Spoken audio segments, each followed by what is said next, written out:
बिस्मिल्लाहिर्रहमानिर्रहीम अस्सलाम वालेकुम। आज जो हमारा क्लास 7 जनरल साइंस का जो टॉपिक है, हम लोग चैप्टर 2 की एक्सरसाइज देखेंगे। इसमें हम लोग देखेंगे एमसीक्यूज और questions, constructive response question, short questions और डिफरेंस पूछे हुए वो हम लोग इस चैप्टर में, इस चैप्टर के एक्सरसाइज में देखेंगे। सबसे पहले देखते हैं एमसीक्यूज। एमसीक्यूज नंबर 1 है exchange of gases take place in. जो गैसेज है उनका जो एक्सचेंज है वो कहाँ टेक प्लेस होता है। अल्फा है लंग्स, बीटा है ब्रोंक्यूल्स, चार्ली एलोवेलाई, डेल्टा है ब्लड। तो कहाँ होता है? एलोवेलाई में हो रहा होता है। ठीक है, जो करेक्ट आंसर है वो चार्ली एलोवेलाई। वहाँ पे जो है गैसेस का एक्सचेंज हो रहा होता है। तो करेक्ट आंसर क्या है? एलोवेलाई। आगे MCQ number 2, trachea divides into 2। Trachea किस में डिवाइड हो रहा होता है? Alpha bronchi, beta veins, charlie alveoli, delta है रिब्स। तो जो ट्रेकिया ये ब्रोंकाई में डिवाइड हो रहा होता है। तो करेक्ट आंसर क्या है? अल्फा। तो ये ब्रोंकाई में डिवाइड हो रहा होता है। आगे एमसीक्यू नंबर 3 है the part of the heart which receives blood from the lungs. जो दिल है उसको कौन सा हिस्सा जो है वो लंग से ब्लड रिसीव कर रहा होता है। तो लंग से हमेशा ऑक्सीजनेटेड ब्लड आ रहा होता है, तो वो कौन सा करेगा? लेफ्ट साइड वाला। लेफ्ट साइड पे ही हार्ट है तो लेफ्ट साइड वाला ही हिस्सा जो है वो रिसीव करेगा। तो कौन रिसीव करेगा? Alpha left atrium, beta right atrium, Charlie left ventricle, beta right ventricle. तो जो सबसे पहले जो है वो लेफ्ट एट्रियम आता है, तो लेफ्ट एट्रियम करेगा रिसीव। उसके बाद जो है ये फिर ये कॉन्ट्रैक्ट जब होगा तो फिर ये लेफ्ट वेंट्रिकल में जाएगा, फिर से पूरी बॉडी में जाएगा। तो एमसीक्यू नंबर 4 है लेफ्ट एट्रियम ओपन इनटू। तो लेफ्ट एट्रियम किस में ओपन होता है? अभी मैंने बताया alpha right atrium, beta right ventricle, Charlie left ventricle, delta aorta. तो जो करेक्ट आंसर है वो है चार्ली लेफ्ट वेंट्रिकल में ओपन होता है। लेफ्ट एट्रियम जो है लेफ्ट वेंट्रिकल में ओपन होता है और जो राइट एट्रियम है वो राइट वेंट्रिकल में ओपन होता है। एमसीक्यू नंबर 5 है राइट एट्रियम रिसीव। जो राइट एट्रियम है वो रिसीव कर रहा होता है। अब ये राइट की बात आ गई तो ये डी ऑक्सीजनेटेड ब्लड रिसीव करेगा। अल्फा है oxygenated blood, beta deoxygenated blood, charlie है both types of blood, delta no blood. जो करेक्ट आंसर है वो है बीटा डी ऑक्सीजनेटेड ब्लड, जिसमें कम ऑक्सीजन होती है या जिसे गंदा खून बोलते हैं। आगे है MCQ number 6 blood vessels that carry blood away from the heart. वो ब्लड वेसल जो के दिल से ब्लड पूरी बॉडी तक पहुंचाते हैं, मतलब दूर लेके जाते हैं, उसे क्या बोलते हैं? Alpha capillaries, beta veins, Charlie arteries, तो डेल्टा वेन्यूल्स। जो करेक्ट आंसर है वो है चार्ली आर्टरीज। आर्टरीज जो है वो अवे लेके जाते हैं, ए से आर्टरीज और ए से अवे। तो आर्टरीज जो अवे लेके जाती हैं हार्ट से ब्लड। एमसीक्यू नंबर 7 है aerobic respiration take place in. जो एरोबिक रेस्पिरेशन है वो कहाँ हो रही होती है? अल्फा है माइटोकॉन्ड्रिया, बीटा है क्लोरोप्लास्ट, चार्ली न्यूक्लियस, डेल्टा है ब्लड वेसल। तो ये जो है माइटोकॉन्ड्रिया में हो रही होती है। इससे माइटोकॉन्ड्रिया को क्या बोलते हैं? Powerhouse of the cell बोलते हैं। यहाँ में बहुत ज़्यादा एनर्जी प्रोड्यूस हो रही होती है। आगे MCQ number 8 products of anaerobic respiration induced are along with energy. जो एन एरोबिक रेस्पिरेशन जो यीस्ट में हो रही होती है उसका प्रोडक्ट क्या हो रहा है? एनर्जी के साथ। अल्फा है कार्बन डाइऑक्साइड और water, beta ethanol and carbon dioxide, Charlie oxygen and water, delta lactic acid and water. तो ये जो प्रोडक्ट होता है ये इसमें प्रोड्यूस होती है एनारोबिक जो रेस्पिरेशन होती है उसका जो प्रोडक्ट होता है एथेनॉल एंड कार्बन डाइऑक्साइड। तो करेक्ट आंसर है बीटा। आगे MCQ number 9 exchange of material in the body tissues and blood take place in. जो बॉडी के अंदर, बॉडी टिश्यूज के अंदर और जो ब्लड के अंदर जो है वो मटेरियल का एक्सचेंज हो रहा होता है वो कहाँ से हो रहा होता है? Alpha aorta, beta ventricle, Charlie veins और डेल्टा कैपिलरीज। आपको पता है जो कैपिलरीज है ये लार्ज सरफेस एरिया प्रोवाइड कर रही होती हैं ताकि जो है ये ब्लड और ब्लड बॉडी के टिश्यूज के दरमियान जो मटेरियल का एक्सचेंज हो जाए। आगे एमसीक्यू नंबर 10 है which of the following plays an important role in blood clotting. Which of the following plays an important role in blood clotting. जो ब्लड क्लॉटिंग में कौन सा जो है वो इम्पॉर्टेंट रोल प्ले कर रहा होता है? Alpha red blood cells, beta white blood cells, Charlie platelets, delta bone cell. तो आपको अच्छे से पता है जो प्लेटलेट्स है ये ब्लड क्लॉटिंग में अहम किरदार अदा कर रहा होता है। जो प्लेटलेट्स होते हैं ये ब्लड क्लॉटिंग में रोल प्ले कर रहे होते हैं, इंपॉर्टेंट रोल प्ले कर रहे होते हैं। अब हम लोग देखते हैं शॉर्ट क्वेश्चंस। अगर differentiate between aerobic and anaerobic respiration, इनमें डिफरेंस करें तो ये हम लोग देखते हैं। ये देखिए एरोबिक एंड एनारोबिक का डिफरेंस। एरोबिक जो है ऑक्सीजन की प्रेजेंस में हो रही होती है, जो एनारोबिक है ये ऑक्सीजन की एब्सेंस में हो रही होती है। एरोबिक में जो है large amount of energy release होती है और जो एनारोबिक इसमें small amount of energy release होती है। एरोबिक रेस्पिरेशन इसके जो प्रोडक्ट है वो कार्बन डाइऑक्साइड और वाटर है, और जो एनारोबिक है इसके जो है मसल्स में लैक्टिक एसिड है, जबकि जो एथेनॉल और जो कार्बन डाइऑक्साइड है ये यीस्ट के अंदर प्रोड्यूस होते हैं। तो ये इनके डिफरेंस है, तो ये आपने लिखना है ऐसे लाइन लगा के, साथ ऐसे डिफरेंस लिखने हैं। जब डिफ्रेंशिएट पूछा जाए तो हमेशा लाइन लगा के फिर दोनों साइड को मैं इनको दोनों को लिख देते होते हैं। आगे ऑक्सीजन एंड कार्बन डाइऑक्साइड, इसमें हम लोग डिफरेंस देखते हैं। जो ऑक्सीजन गैस है ये जो जितने भी ऑर्गेनिजम्स हैं, जितने भी जानते हैं, उनके लिए बहुत ज़रूरी है ज़िंदा रहने के लिए, क्योंकि जो हम लोग सांस लेते हैं हवा से, मतलब वो भी ऑक्सीजन के थ्रू मतलब ले रहे होते हैं, हवा में सांस ले रहे होते हैं, और हवा से हम लोग ऑक्सीजन जो इनहेल करते हैं, और जो हमारी बॉडी है इसे यूज़ करते हुए ऑक्सीजन को फिर एनर्जी प्रोड्यूस कर रही होती है। इसका ना तो कोई कलर होता है, ना कोई इसकी स्मेल होती है, और ये जो हमारी अर्थ का एटमॉस्फेयर है इसमें 21% पाई जाती है, ये MCQs आ जाता होता है। और जो ऑक्सीजन है ये बर्निंग में भी हेल्प कर रही होती है, मतलब जो आप आग जलाएं तो अगर ऑक्सीजन ना हो तो आग नहीं जलेगी, कंबस्शन में हेल्प कर रही होती है। और जो प्लांट्स हैं ये जब फोटोसिंथेसिस कर रहे होते हैं, अपनी खुराक तैयार कर रहे होते हैं, तब भी ये ऑक्सीजन रिलीज़ कर रहे होते हैं, जो कि हम लोग भी इनहेल करते हैं। आगे oxygen is a gas that is essential for human and animal life. जो ऑक्सीजन वो गैस है जो कि ह्यूमन के लिए और जानवरों के लिए ज़रूरी है उनकी ज़िंदगी के लिए। We breathe it in from the air, हम लोग जो हवा में इसके ज़रिए सांस ले रहे होते हैं। And our body uses it to produce energy, और हमारी बॉडी जो इसे इस्तेमाल करते हुए एनर्जी प्रोड्यूस कर रही होती है। इट हैज़ नो कलर और smell and makes up about 21% of the earth atmosphere. इसका ना तो कोई कलर होता है ना कि स्मेल होती है, और ये एटमॉस्फेयर में 21% पाई जाती है। Oxygen is also needed for burning combustion, मतलब वो जो जलाने के लिए ऑक्सीजन ज़रूरी होती है। तो जब आग जला रहे होते हैं तब हमें ऑक्सीजन ज़रूरी होती है, अगर वो ना हो तो आग नहीं जलती।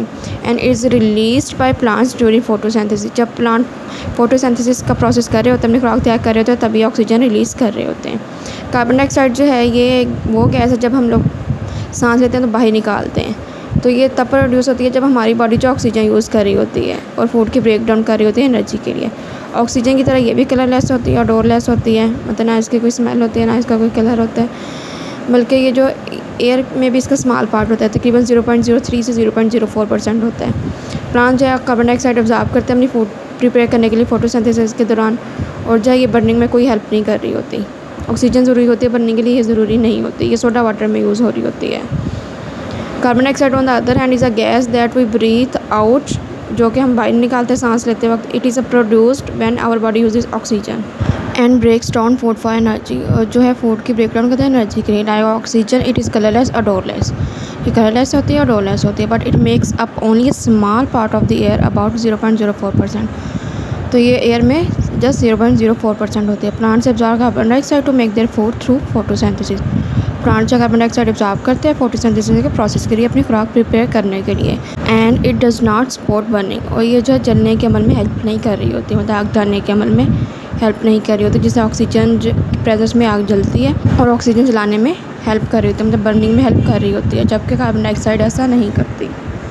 इन शॉर्ट अगर देखें तो जो ऑक्सीजन है ये हम सांस लेने के अमल में इस्तेमाल कर रहे होते हैं, हमारी जो है लाइफ को सपोर्ट करती है और फायर में हेल्प करती है, मतलब आग जलाने के अमल में हेल्प करती है। जो कार्बन डाइऑक्साइड है ये एक वेस्ट गैस होती है जो कि हमारी बॉडी से निकलती है और ये बर्निंग को सपोर्ट नहीं कर रही होती। जो कार्बन डाइऑक्साइड है ये इन प्लांट्स के लिए बहुत ज़्यादा अहम है, क्योंकि फोटोसिंथेसिस के ज़रिए प्लांट्स अपनी फूड प्रिपेयर करते हैं कार्बन डाइऑक्साइड के थ्रू।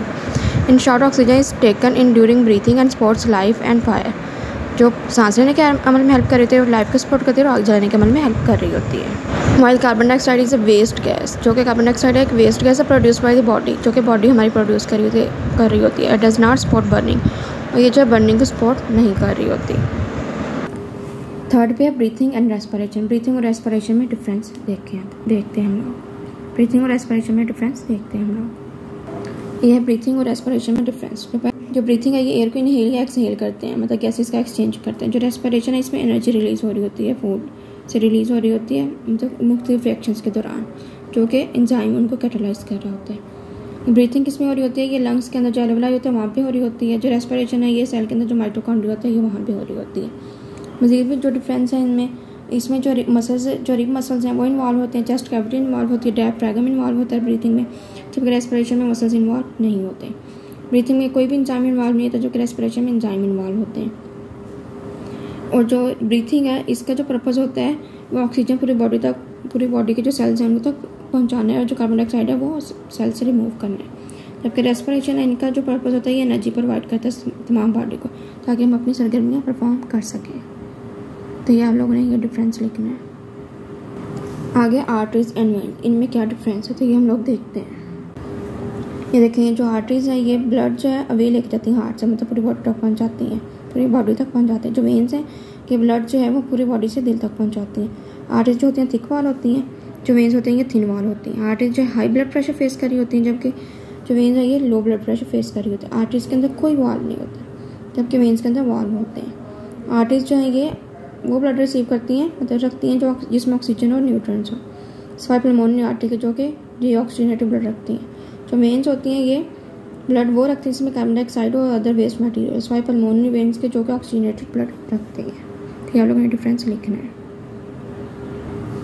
आगे कैपिलरीज एंड एलोवेलाई, इनमें क्या डिफरेंस है तो ये हम लोग देखते हैं। जो कैपिलरीज होते हैं ये टाइनस ब्लड वेसल होती हैं, मतलब छोटी सी ब्लड वेसल्स होती हैं, मतलब ये लार्ज सरफेस एरिया प्रोवाइड कर रही होती है जिसमें मटेरियल का एक्सचेंज होता है ब्लड टिश्यू के दरमियान और ब्लड सेल्स के दरमियान। ये हमारी बॉडी के अंदर होती है। ये आर्टरीज और वेन्स को कनेक्ट करती हैं और ये जो है ये ऑक्सीजन का एक्सचेंज कर रही होती हैं, कार्बन डाइऑक्साइड का, न्यूट्रॉन्स का, वेस्ट का, ब्लड सेल्स के दरमियान, ब्लड टिश्यूज़ के दरमियान। और ये जो हमारे लंग्स हैं ये कैपिलरीज से सराउंड होते हैं, जो हमारी एलोवेलाई होती हैं, जो कि ऑक्सीजन कैरी करती हैं, ब्लड की तरफ लेके जाती हैं और कार्बन डाइऑक्साइड वहाँ से रिमूव करती हैं। Capillaries are the tiniest blood vessels in the body. They connect arteries and veins and allow the exchange of oxygen. Arteries और वेन्स को कनेक्ट करती हैं और एक्सचेंज करता है ऑक्सीजन के, कार्बन डाइऑक्साइड की, न्यूट्रिएंट्स की और waste between blood and blood tissues, blood के दरमियान और ब्लड टिश्यूज़ के दरमियान या ब्लड सेल्स के दरमियान। In the lungs capillaries surround the alveoli, फेफड़ों में जो कैपिलरीज हैं वो एलोवेलाई को सराउंड कर रही होती हैं, घेर रही होती हैं। And help carry oxygen into the blood, और जो है ये हेल्प कर रही होती है कि ब्लड में ऑक्सीजन जाए and remove carbon dioxide from it, और वहाँ से कार्बन डाइऑक्साइड जो है वो रिमूव कर दे। और जो एलोवेलाई होती हैं ये टाइनी एयर सैक्स होती हैं लंग्स में, तब ब्रोंक्यूल्स जो है आगे वो डिवाइड होते हैं एयर सैक्स में, जहाँ पे गैसेस एक्सचेंज होती हैं, कार्बन डाइऑक्साइड और ऑक्सीजन। जब हम सांस लेते हैं तो ये जो है एलोवेलाई एयर के साथ फिल हो जाती हैं, ठीक है। तो ऑक्सीजन जो है जो हम लोग एयर से ले रहे होते हैं तो यहाँ से जो एलोवेलाई के वाल से ये पास करती हैं और जो सराउंडिंग कैपिलरीज में जाती हैं। इस तरह जो कार्बन डाइऑक्साइड ब्लड से मूव करती हैं और एलोवेलाई से दोबारा ये जो है ये लंग्स के थ्रू, मतलब फेरेंक्स, लेरेंक्स के जरिए हमारे बॉडी से निकल जाती है। Alveoli on the other hand are the tiny air sacs in the lungs where gas exchange take place. ये टाइनी एयर सैक्स होती है फेफड़ों में जहाँ पे गैसेस का एक्सचेंज हो रहा होता है। When we breathe in air fills the alveoli, जब हम सांस लेते हैं तो जो हमारे एलोवेलाई है वो एयर के साथ फिल हो जाते हैं। Oxygen from this air passes through the walls of the alveoli into the surrounding capillaries. जो ऑक्सीजन है ये एयर से जो है वो इसके एलोवेलाई के वॉल से पास होकर कैपिलरीज में चली जाती हैं। And carbon dioxide from the blood moves into the alveoli, जो कार्बन डाइऑक्साइड वो ब्लड से एलोवेलाई की तरफ मूव कर जाती है, फिर वहाँ से बॉडी से रिमूव कर दिया जाता है। आगे शॉर्ट आंसर। क्वेश्चन नंबर 1 है name the body parts involve in breathing system. Breathing system में कौन से बॉडी पार्ट इन्वॉल्व होते हैं तो ये हम लोग देखते हैं। ब्रीथिंग सिस्टम में ये नेजल कैविटी, मतलब knows, pharynx, larynx, trachea, lungs, ये जो है ये इन्वॉल्व हो रहते हैं ब्रीथिंग सिस्टम में। आगे question number 2, name the products of anaerobic respiration which occurs in muscles. Anaerobic respiration इसका प्रोडक्ट बताएं जो कि मसल्स में प्रेजेंट होता है तो ये हम लोग देखते हैं। हमारे जो मसल्स हैं उनमें लैक्टिक एसिड जो है वो प्रोड्यूस होता है। लैक्टिक एसिड जो है वो प्रोड्यूस हो रहा था हमारे मसल्स में एनाएरोबिकली। क्वेश्चन नंबर 3 है नेम डिफरेंट ब्लड सेल्स। जो ब्लड सेल्स हैं उनके नेम लिखे। तो ये रेड ब्लड सेल्स हो गए, वाइट ब्लड सेल्स हो गए और प्लेटलेट्स हो गए, ये तीनों आ जाएंगे। ये जो ब्लड सेल्स हैं ये 3 टाइप्स के होते हैं, red blood cells, white blood cells और platelets. For a where does blood oxygenate, blood जो है वो कहाँ पे ऑक्सीजनेट हो रहा होता है तो ये लंग्स में हो रहा होता है ऑक्सीजनेट, वहाँ पे इसे ऑक्सीजन मिल रही होती है। क्वेश्चन नंबर 5 है name different chambers of human heart. Name different chambers of human heart. Human hearts के डिफरेंट चैम्बर्स बताएं तो ये हम लोग देखते हैं। तो ये 4 चैम्बर्स होते हैं, right atrium, left atrium, right ventricle और लेफ्ट वेंट्रिकल। जो इंटरनली होते हैं इसके 4 चैम्बर्स होते हैं, right atrium, left atrium, right ventricle और लेफ्ट वेंट्रिकल। आगे हैं questions. Describe the function of different walls in a human heart and veins. जो ह्यूमन हार्ट में और जो वेन्स में वॉल्स लगे होते हैं इनका फंक्शन बताएं तो ये हम लोग देखते हैं। जो हार्ट होते हैं इसमें जो वाल्व लगे होते हैं वो हेल्प कर रहे होते हैं कि ब्लड जो है एक ही डायरेक्शन में मूव करे, मतलब बैक फ्लो ना हो जाए। Valves in the heart keep blood flowing in one direction, जो कि वन डायरेक्शन में ब्लड जो है वो मूव करे।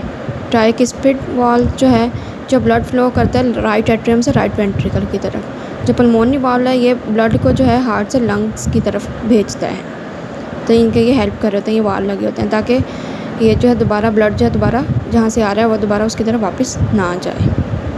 तो ये दोनों ये जो वाल है ये इनमें हेल्प कर रहे होते हैं। जो ट्राइकिस्पिड वाल होता है ये राइट एट्रियम से राइट वेंट्रिकल की तरफ ब्लड को फ्लो करवाता है। जो पल्मोनरी वाल होता है ये ब्लड जो है वो हार्ट से लंग्स की तरफ लेके जाता है। आगे ये जो माइट्रल वाल है ये ब्लड फ्लो करता है लेफ़्ट एट्रियम से लेफ़्ट वेंट्रिकल की तरफ। Lets blood flow from left atrium to left ventricle. Aortic valve होता है ये ब्लड जो है ये हार्ट से पूरी बॉडी तक पहुंच जाता है। Send bloods from heart to the body. तो ये जो ब्लड है ये हार्ट से पूरी बॉडी तक पहुंच जाता है aortic valve. In the veins, जो वेन्स हैं ये भी स्मॉल वाल्व रखती हैं। तो veins also have small valves, और ये वाल्व्स जो हैं ये जो ब्लड को बैक फ्लो होने से बचाते हैं। These valves stop the blood from the flowing backward होने से बचाते हैं या बैक फ्लो होने से बचाते हैं। And help it to move back to the heart. ये हेल्प कर रहे होते हैं कि जो ब्लड है ये हार्ट तक दोबारा आ जाए। तो ये जो वाल्व्स ये इस तरह हार्ट में और वेन्स में हेल्प कर रहे होते हैं, मतलब कि इन शॉर्ट के जो ब्लड होता है उसको बैकवर्ड मूव करवाने से रोकते हैं या बैक फ्लो होने से उसको रोकते हैं। क्वेश्चन नंबर 2 है how does human heart work. Human heart जो है कैसे वर्क कर रहा होता है, तो ये हम लोग देखते हैं। तो ये वर्किंग ऑफ हार्ट है, ये आपने सारा एज इट इज़ लिख देना है। ये मैंने समझाया भी हुआ है लेक्चर में जब मैंने हार्ट पढ़ाया था। तो ये आप लोगों ने तब वो वाला लेक्चर अच्छे से देख लेना है, कि सुन लेना है, समझ लेना है और फिर ये लिख देना है। यहाँ से वर्किंग ऑफ हार्ट से शुरू होता है और ब्लड वेसल से ऊपर तक ये लिख देना है पॉइंट्स की फॉर्म में। आगे question number 3 explain structure and function of the following arteries, veins और कैपिलरीज। इनका स्ट्रक्चर भी बताएं, फंक्शन भी बताएं। तो ये हम लोग देखते हैं। ये जो है ये आर्टरीज, वेन्स और कैपिलरीज है, ये इनके स्ट्रक्चर हैं। ये थिक वाल होते हैं, ये थिन वाल होती हैं, ये वेरी थिन वाल होती हैं। और ये बाकी इनके जो फंक्शन है इसके अंदर वाल्व नहीं होते, आर्टरीज के अंदर, वेन्स के अंदर वाल्व होते हैं और कैपिलरीज के अंदर वाल्व नहीं होते। इसके फंक्शन क्या है, ये ब्लड जो है वो मतलब पूरी बॉडी तक पहुंच जाती है दिल से। वेन्स जो है पूरी बॉडी से ब्लड हार्ट तक लेके आते हैं। ये सरफेस एरिया प्रोवाइड कर रही होती है मटेरियल को एक्सचेंज करने में बॉडी सेल के दरमियान और ब्लड सेल्स के दरमियान या टिश्यूज़ के दरमियान। तो ये आप लोगों ने एज इट इज़ लिख देना है। ये जो रेड कलर की आपको नज़र आ रही हैं ये आर्टरीज हैं, मतलब ये ब्लड जो है वो हार्ट से बॉडी तक लेके जाती हैं। और ये जो दरमियान में ये जाल्स है ये कैपिलरीज है। और ये जो ब्लू कलर के ये वेन्स हैं ये पूरी बॉडी का जो डीऑक्सीजनेटेड ब्लड है वो हार्ट तक दोबारा लेके आती हैं। तो ये सारा इनका स्ट्रक्चर है, ऐसे ड्रा भी करने साथ लिखना भी है। क्वेश्चन नंबर 4 है explain the role of chest and rib muscles in breathing system. Breathing system में चेस्ट का रोल और रिब मसल्स का रोल बताएं। तो ये हम लोग देखते हैं। इसमें ये जो मैकेनिज्म ऑफ ब्रीथिंग है ये आप लोगों ने लिख देना है। मतलब इसमें जो चेस्ट का रोल है वो क्या होता है और रिब का रोल क्या होता है। जब रिब मसल्स कॉन्ट्रैक्ट कर रहे होते हैं तो डायफ्रागम के साथ कॉन्ट्रैक्ट कर रहा होता है, ठीक है, वो फ्लैटन होता है जिसकी वजह से चेस्ट कैविटी है वो एक्सपैंड कर जाती है। तो जब हम सांस लेते हैं मतलब हवा अंदर लेके जाते हैं, ठीक है, जब जाहिर सी बात है हवा अंदर लेके जाएंगे तो चेस्ट कैविटी है वो मतलब वो एक्सपैंड कर जाएगी और जो रिब मसल्स है वो कॉन्ट्रैक्ट करेंगे और जो डायफ्रागम है वो कॉन्ट्रैक्ट करेगा इनहेलिंग में। और जो एक्सहेलिंग है मतलब जब हम सांस बाहर निकालते हैं तब जो है हमारे रिब मसल जो है वो रिलैक्स करेंगे, डायफ्रागम भी रिलैक्स करेगा, जो चेस्ट कैविटी है वो जो है वो फिर कॉन्ट्रैक्ट करेगी, मतलब वो छोटी हो जाएगी। तो ये जो है इनका ये फंक्शन है। तो यहाँ से ये आप लोगों ने लिखना है मैकेनिज्म ऑफ ब्रीथिंग, सारा जो है वो इनहेलेशन और एक्सहेलेशन वो आप लोगों ने डायग्राम के साथ जो है एक्सप्लेन भी करना है।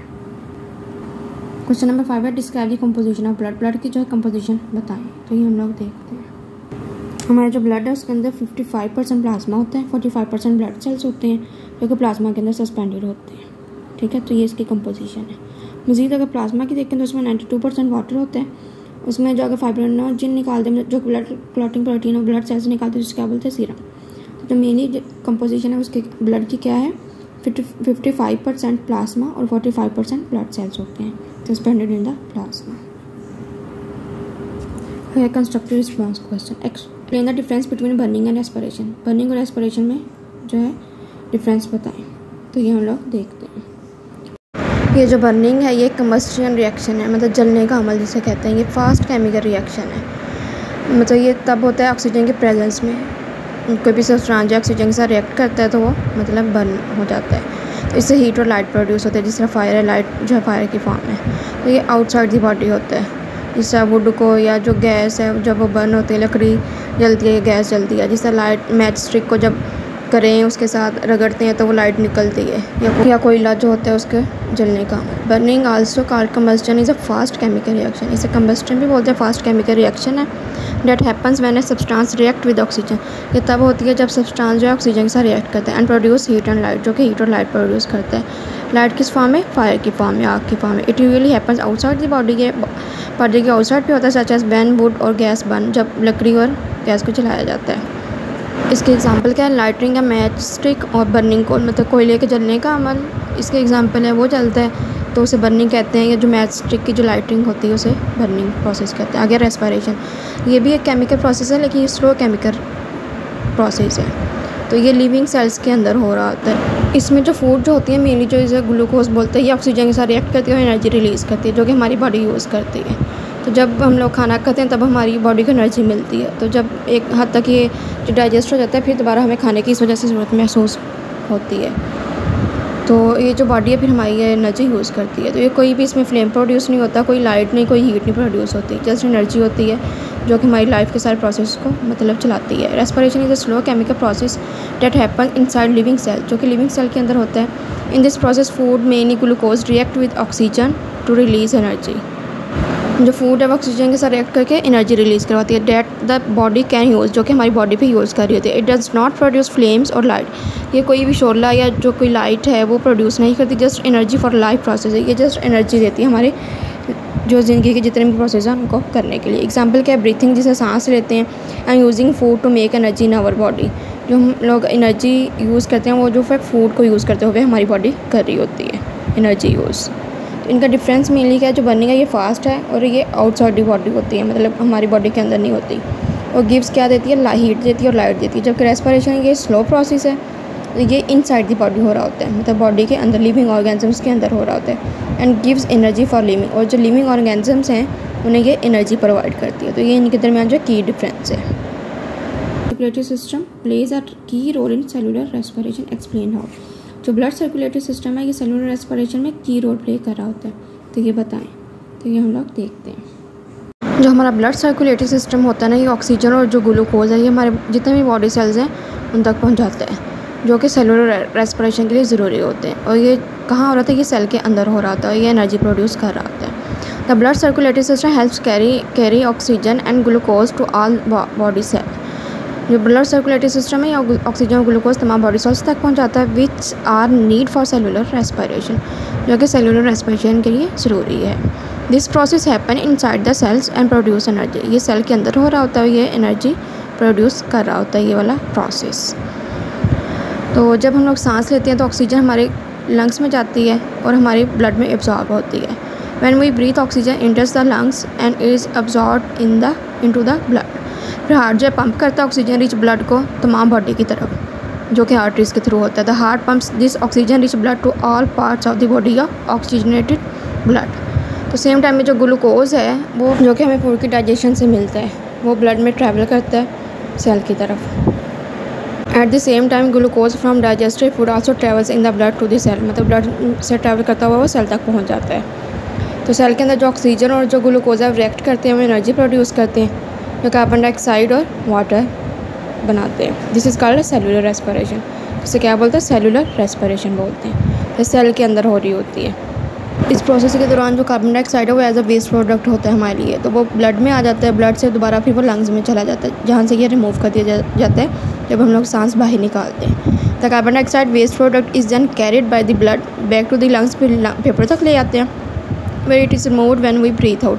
फिर यहाँ से रिमूव कर दिया जाता है जब हम लोग सांस ले रहे होते हैं। सिंपल वर्ड्स में जो सर्कुलेटरी सिस्टम है ये ऑक्सीजन और ग्लूकोज जो है वो सेल तक पहुँचाते हैं, ठीक है, और जो कार्बन डाइऑक्साइड है वो सेल से दूर लेके जाते हैं। ब्लड के बगैर जो सेलुलर रेस्पिरेशन है वो होगी नहीं, और जो सेल है वो फिर इतनी एनर्जी हमें प्रोवाइड नहीं करेगा जितनी हमें ज़रूरत होती है। The circulatory system bring oxygen and glucose to the cells and takes away carbon dioxide, मतलब वो सेल की तरफ ग्लूकोज ऑक्सीजन लेके आता है सर्कुलेटरी सिस्टम, जबकि कार्बन डाइऑक्साइड दूर लेके जाता है। Without blood cellular respiration can not happen.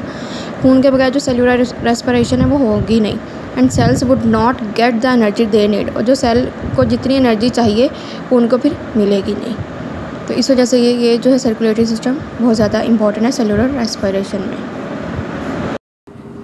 Question number 3, anaerobic respiration occurs when the body can not get enough oxygen for aerobic respiration to take place. Anaerobic respiration तब हो रही होती है जब हमारी बॉडी जो है वो उसको ऑक्सीजन नहीं मिल रही होती एरोबिक रेस्पिरेशन करने के लिए। Explain with the example of the situation when and where an anaerobic respiration take place in human body. जैसे एग्जाम्पल के साथ बताएं और सिचुएशन भी बताएं कि कब और कहाँ एनारोबिक रेस्पिरेशन हो रही होती है ह्यूमन बॉडी में। तो ये हम लोग देखते हैं। एनारोबिक रेस्पिरेशन ये तब हो रही होती है जब हमारी बॉडी को एक प्रॉपर ऑक्सीजन नहीं मिल रही होती। जिस तरह हम लोग बहुत ज़्यादा एक्सरसाइज करते हैं या ज़्यादा तेज़ दौड़ रहे होते हैं, तो जो मसल होते हैं फिर वो एनर्जी बना रहे होते हैं ऑक्सीजन के बगैर, जो कि फिर इलेक्ट्रिक एसिड प्रोड्यूस करती है। इलेक्ट्रिक एसिड आमतौर पर दही वगैरह में पाया जाता है, जिसकी वजह से फिर जो है ना मसल्स में क्रैम्प्स आते हैं, मतलब रोड आते हैं। Anaerobic respiration happens when the body does not get enough oxygen, like during hard exercise, for example running fast. तो जब हार्ड एक्सरसाइज करते हैं या रनिंग करते हैं तो तब हमारी जो है बॉडी को ऑक्सीजन नहीं मिल रही होती। The muscles make energy without oxygen. जो मसल्स हैं ये फिर ऑक्सीजन के बगैर एनर्जी बना रहे होते हैं। But this also produce lactic acid.